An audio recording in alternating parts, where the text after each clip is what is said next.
Ah, the holidays, filled with warm lights and delicious meals and cherished traditions. But let's be honest, they can also bring a unique set of challenges, especially when family dynamics are tricky.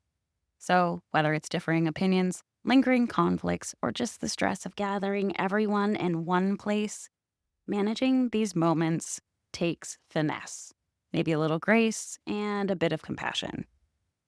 So consider today's episode a friendly guide to help you navigate those challenging conversations, family dynamics, food fears, and all that may unfold as you pony up to the holiday table.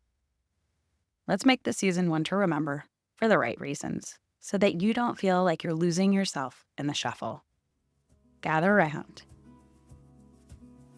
This is In Our Skin. I'm Ashley McCann. I've been working as a therapist, coach, and yoga teacher for over 16 years. From helping others overcome blocks to healing traumas long-standing, I have learned a lot, and I've done a lot of work myself. I'm here to share what I can with you because we all need a space to learn what we haven't been taught and to know that we are not alone on this journey. Let's dive in. When it comes to navigating anything holiday-like, whether it's a gathering, a trip, an event, when it comes to large groups, a lot of us can have anxiety about what might come up and how we will manage. So today we're going to talk about how to do just that. Let's start at the beginning. I want you to always begin by asking yourself why you're going, why you're taking part. What is your reason? Now, this might sound obvious, but for many of us, especially women, sorry fellas, we tend to do things for other people without batting an eye, without necessarily considering ourselves or our reason. And for many of you, as I ask you to consider this, you might realize you don't actually have one. So that doesn't mean I expect everyone to bail out and not attend, but what I want you to do is consider how you can begin to do these things in a way that is for you and that works for you. And my hope is that by the end of today's episode, you'll have a little more clarity on how you can do just that. So if you're beginning to look at why you are going, ask yourself, is it for you or is it for someone else? And then what I want you to do is consider if you would resent anyone if you chose to take part. Now, for many of us, again, we're not actually considering not doing these things. But that doesn't mean that we're not building resentments toward other people because we are going. Sometimes the things that we think we are doing to bring us closer to our family members and our friends are actually the things that take us further from them, that are slowly eroding our relationships. So I want you to just notice that. Know what your intention is behind your choice and see if you can find something that is within you, that is for you and about you. Then ask yourself this: what do you want to put into it? And what do you hope to get out? And here is a really good place to check our expectations. Make sure that what you are wanting to get out of this is something that is actually reasonable in the context of these plans and the people you will be sharing them with. It is very easy for us to get Hallmark dreamy about how things will go this time of year, and I am all for positivity. But I want you to temper that so that you're not setting yourself up with expectations. In truth, any expectation is a bit of a setup. If we assume the best, we may be let down. If we assume the worst, we go in looking for the problems and expecting them. What I've found and what most will recommend is finding that reasonable middle, or perhaps the messy middle. Because let's face it, no holiday gathering is ever perfect. Someone might comment on your outfit, drunk uncle will bring up a polarizing topic, and someone will likely forget their dessert. And while this stuff isn't about you, often the things that come up can feel personal and can affect us in ways that we would rather they not. So we can do ourselves a big favor when we start to focus on the things that are within our choice and control. And that's what we'll be doing more of here today. So while we don't need to expect the negative, practicing a little acceptance when things happen can lower our stress. And knowing what we'll do to take care of ourselves in the face of disappointments will help us.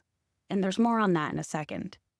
So this year, instead of striving for an ideal celebration, get grounded in reality, the messy middle, and you'll make your way through with a little bit more of your sanity intact. After you've checked your own expectations, you might next consider checking everyone else's. This is where I want you to feel free to front load. That means having a plan and letting other people know what it is. If you are disinterested in taking part in something, if you're concerned for your ability to stay and tolerate, let people know. Managing your family's expectations with a little extra transparency can make it a lot easier for you so that you can stay in alignment as you need. Saying it in advance can make it so much easier than surprising everyone by packing up unexpectedly or not showing up and having things become a little more dramatic. Managing expectations might also simply look like saying no. It is okay to say no to what doesn't actually work for you. Not every gathering or conversation is mandatory. If attending a certain event feels more stressful than joyful, it's okay to politely decline. Your emotional well being matters, and prioritizing it is 100% acceptable. And it is actually necessary if you want to take care of yourself. I know that saying no is not easy, and for many of you, it will feel mean. So don't worry, we're going to talk a little bit more about boundaries and how to communicate in a bit. But first, let's dig a little deeper in the ways that we can take care of ourselves. We can actually do this before we even get there. We can practice this by doing a cope ahead. What is a cope ahead? It is what it sounds like. Thinking ahead of time about how we will cope when we get there. Identifying what we'll do to manage stressful and challenging moments. So this is the plans on plans approach to not just knowing where you're going, but knowing how you're going to get through once you're there. Instead of leaning on wine and pie to get through, what would you like to see yourself do? What are your resources? Who are your people? What do you want to steer clear of, and what do you want to go toward? If things get overwhelming, knowing what you want to redirect toward will make a huge difference. Taking stock of the things that bring you a little peace, a little joy, and a good distraction can really change the way that you feel at the end of the day. It might look like coloring with the kids, pulling out a puzzle, making yourself a cup of tea, finding a quieter corner to tuck yourself away for a little bit. You might offer to set the table or wash the dishes. Maybe you are someone who is going to knit or craft or do a crossword. Whatever it is that is your thing, your brand of coping, your kind of distraction, do that. Thinking in advance can really serve us. It can create outlets that we might not be able to tap into in the moment when we're already under stress. Carving out time for those little things that make us happy, planning to do those things.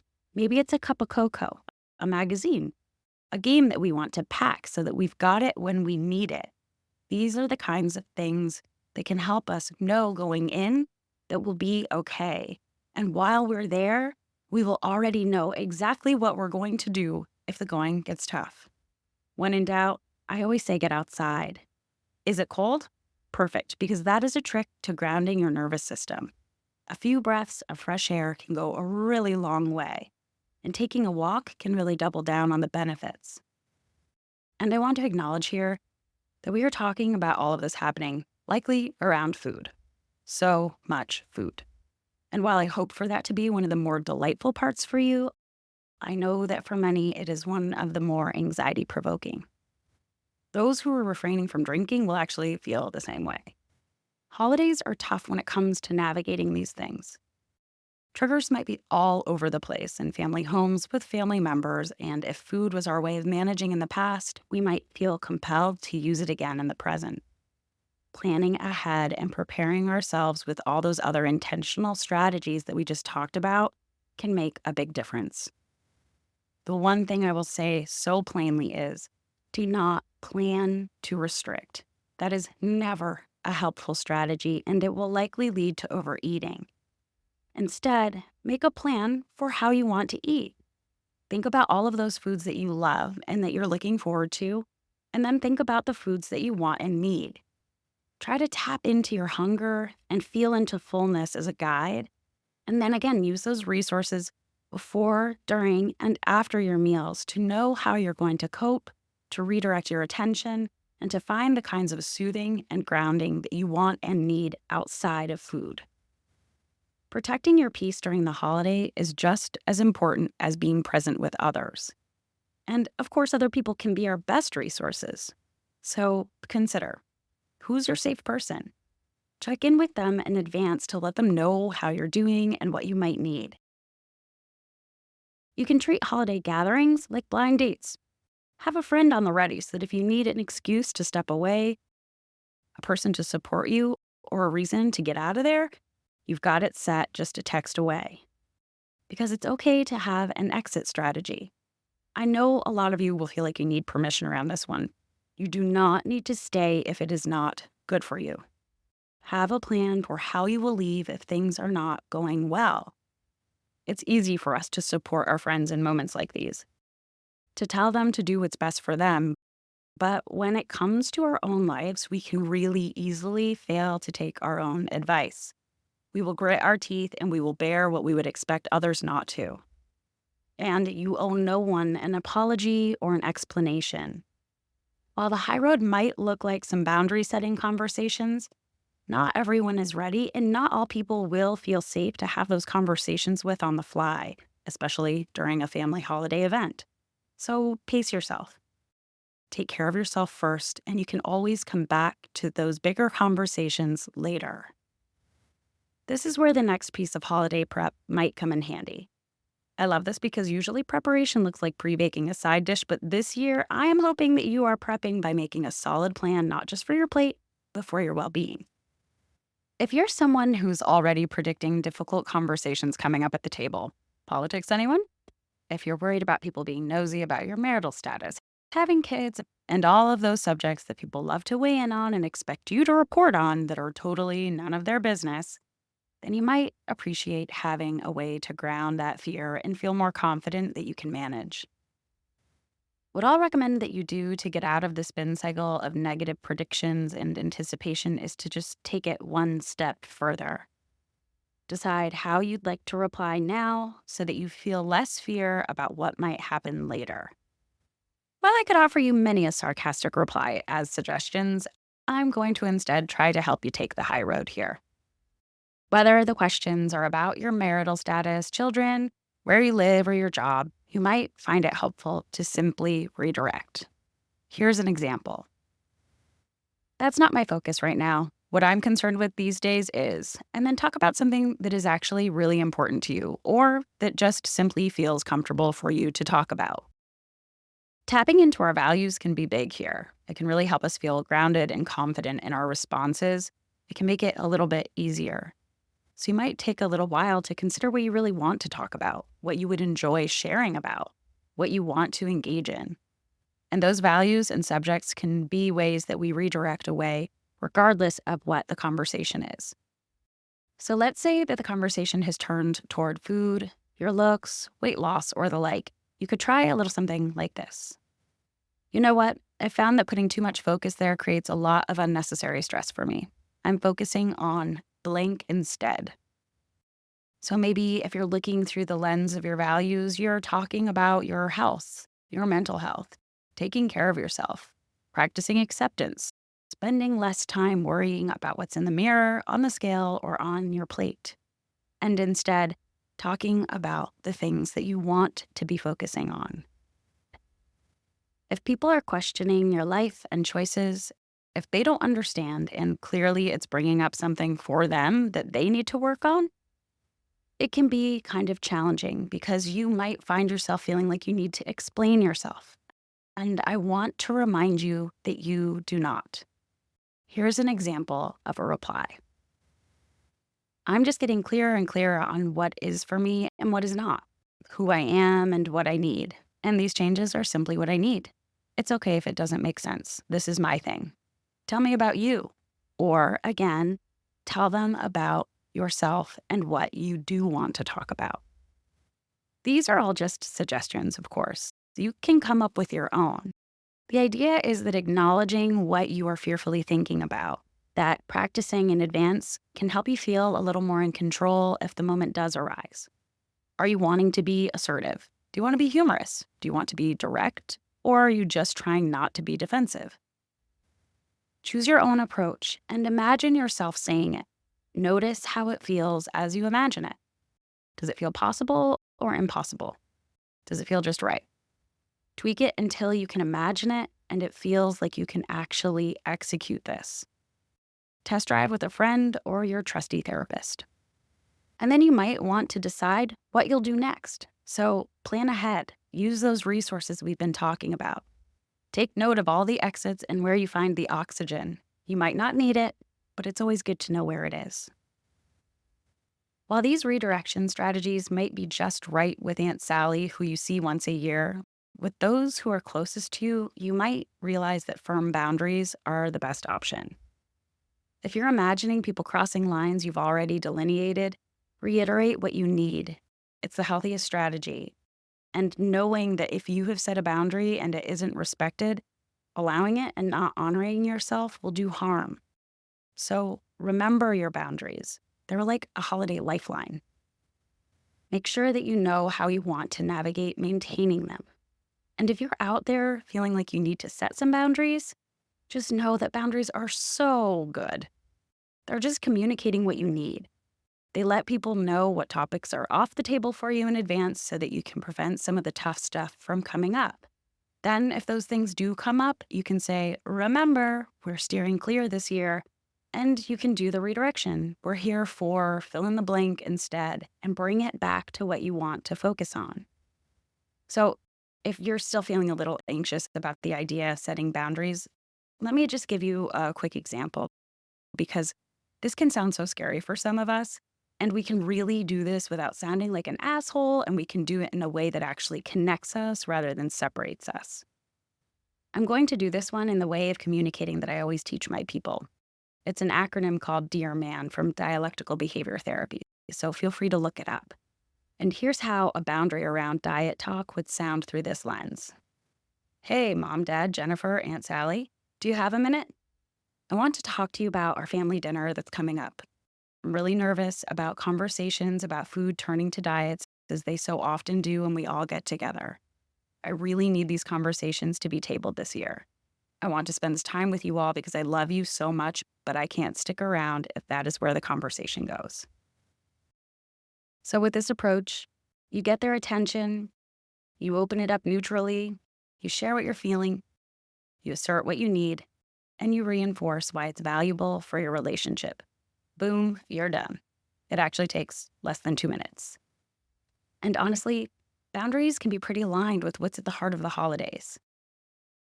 When I ask most people, what they want is a chance to connect with the people that they love. And when we are dancing around each other anxiously and fearfully, we are doing the opposite of that. So I want you to circle back again to why you're there. At the end of the day, remember that this is what it is about for you. Know why you're there and focus on that, whether it's connection with one person or the whole lot, the quality time, the catching up together. Find the things that you want to focus on. The smell of the good food, that holiday movie that's on repeat every year, or simply the fact that everyone showed up. Gratitude doesn't erase challenges, but it can shift our mindset toward the good. And if you can't find it, take care of yourself in the way that you would tell your best friend to. And if you need a plan, make one so that you can enjoy this holiday season your way. I hope you enjoyed this episode and that it gives you a little boost to feel confident in your ability to focus on more of what it is that you want to be able to enjoy this holiday season. If you're looking for a little extra support, I put together a free coping mini course that you can access today. Just head over to the show notes. It's got guidance on how to practice distress tolerance, how to do opposite to emotion action, to understand how we can tap into our brain's ability to change, and a little support and guidance to start to put new practices into motion. You can start to rebuild your foundation today. And if you're looking for more of this, you can join us live for the Nervous System Reset.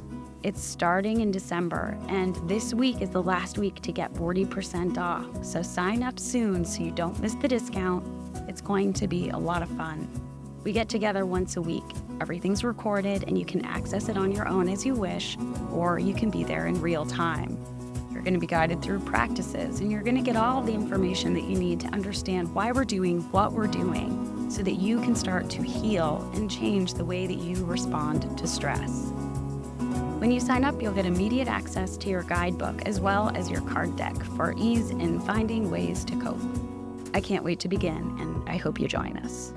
Until next week, this is In Our Skin. Head on over to the show notes to get those links and take a moment to share, subscribe, and the best thing you could do is leave a review. I would appreciate it so much. It helps other people find the podcast, and it helps me keep this thing going. So, if you have any questions or any requests for episodes, don't hesitate to reach out. You'll find my email there as well.